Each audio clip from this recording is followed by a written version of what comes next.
मेरो पछाडिपट्टि देखिएको घर यो चाहिँ मेयर बालेन साथ एक डाँडा गाउँपालिका जुन चाहिँ महोत्तरी जिल्लाको एउटा गाउँपालिका उहाँकै घरमा अहिले छ। यहाँहरूले देख्न सक्नुहुन्छ र भित्र कता जान मिल्छ? जान मिल्छ?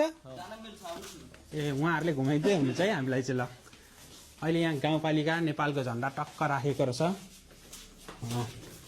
ए पुरै भित्र पनि जान मिल्दो रहेछ नि त। ल हेरौँ है, हेरौँ एकैछिन के देखिन्छ। आम्मामा भित्र त खतरा रहेछ नि त है।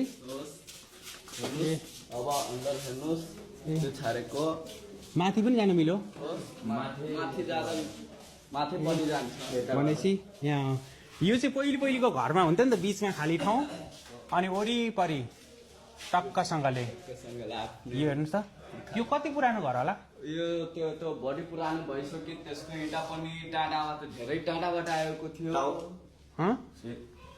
पुरानो हो? त्यो बेलामा त यस्तो घर थिएन होला है यो गाउँमा। 100 देखि 120 सम्म भइ पुगिसक्यो। यो घर त्यति पुरानो है? धेरै पुरानो हो।